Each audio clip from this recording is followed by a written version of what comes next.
Si Jesus mitigom og mga tao nga gitawag niya apostoles, katong 12 ka apostoles. Mautoy iyag yung gihimong suod.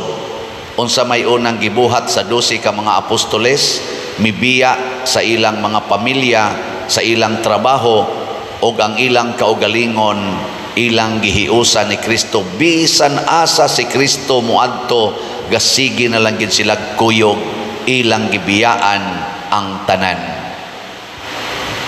Kamuron ni aman mo dinhi, andam na mong mubiya sa tanan og mukuyog ni Kristo. Kinsay andam taas ang kamot. 1 2 3 4. Ang wa mo biya nahiusa siyawa. Ang dili andam mo biya ba nahiusa ta siyawa.